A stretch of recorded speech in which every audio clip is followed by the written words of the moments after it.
Hello mga kabituin!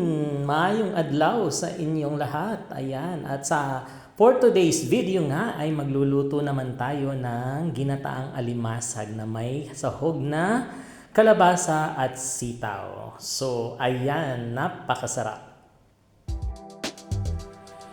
At dahil nga day off ngayon ng iyong lingkod ay tayo ay namasyal muli dito sa ating paboritong tambayan, ang beach na ito. At sa beach na ito ay dito kami madalas na pumupunta kapag gusto lang mag-unwind, gustong maligo, at gusto na ring manguha at manghuli ng pang-ulam. So dito sa lugar na ito, aming hinuhuli ang aming pang-ulam. Nanguha kami dito ng aming pang-ulam. At ayan nga, nakikita nyo, napakalinaw ng tubig dito sa oras na ito.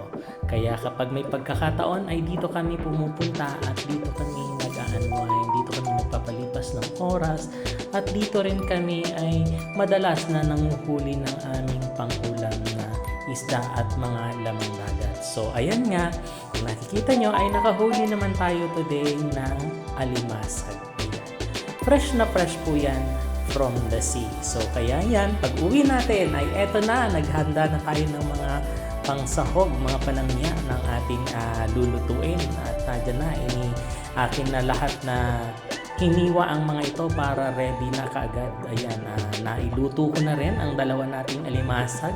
Pinakuluan ko lang yan sa Sprite para mas masarap siya. Siyempre, hiniwa ko na rin ang ating kalabasa at ang sitaw na minsan lang kami makakita dito ng sitaw sa UAE. So ayan, akin ang hinimay na ng konti. I mean, tinanggalan ko na ng balat. Ayan, ang ating alimasag para mamaya ay mas malasa siya kapag atin na siyang isinahog sa ating lulutuin. At ayan na nga ay ating inihanda na ating paglulutuan at tayo ay nag-isa na ng ating bawang at ating isusunod na dyan ang sibuyas. Diba? So lagi may sibuyas at bawang kapag Pilipino ang nagluluto, diba? At syempre, nilagyan ko na rin yan ng luya para pampatanggal daw yan ng lansa ng anumang lutuin. Mapaisda man o manok o kung anuman ay mas masarap kapag merong luya para matanggal talaga ang lansa. At pagkagisa nga natin ay nilagay na rin natin ang kamatis. Ayan, mas maraming kamatis, mas masarap ang ating ginataan. Mas masarap talaga kapag naggagata ako ng anuman, laging meron siyang kamatis, except na siguro kapag Bicol Express ay hindi ko yan nilalagyan ng gata. So yan, napakasarap ng ganitong lutuin. So yan, aking palalambutin muna yung ating kamatis. So ayan, at kapag malambot na ang ating kamatis ay atin namang ilalagay na rin dyan ang ating yung ating gata. Dito ay gumamit ako ng isang lata ng coconut milk lang. Ayan, coconut milk ang aking nilagay dyan. Balik kalahati muna yung nilagay ko dyan sa ating gata para mamaya may pandagdag pa ulit tayo para pampalapot naman yung ng ating gata. Pagkatapos nga natin napakuluan ng gata ay inilagay ko na yung ating naluto na crabs. Ayan, alimasag. 2 piraso yan at nakikita nyo napakataba ng crabs na yan. May aligi talaga. Makikita nyo yan na medyo orange pa yung kanyang aligi at matigas na yung kanyang aligi.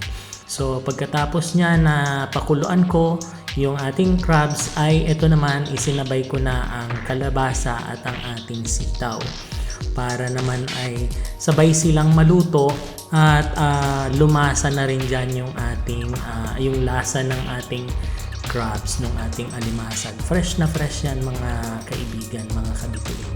At yan, dahil nga medyo napakulaan natin ay inilagay na natin yung ating isa pang kalahati ng gata. At pagkatapos naman yan ay atin ulit siyang pinakuluan hanggang lumambot yung ating gulay. Isang tip lang mga kaibigan, mga kabituin, kapag kayo ay magluluto ng ginataan, huwag na huwag po ninyo siyang tatakipan.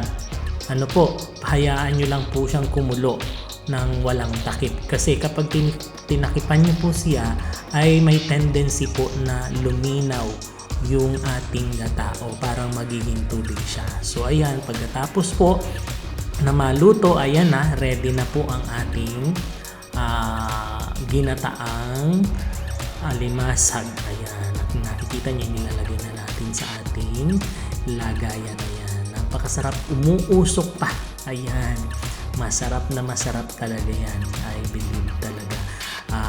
Kung gusto nyo magluto rin kayo ng ganito, basta medyo sundin nyo yung aking payo sa pagluluto nito. Huwag nyo pong tatakipan ang ginataan o mang ginataan para hindi po luminaw ang kanyang gata, para manatili po yung lapot nito.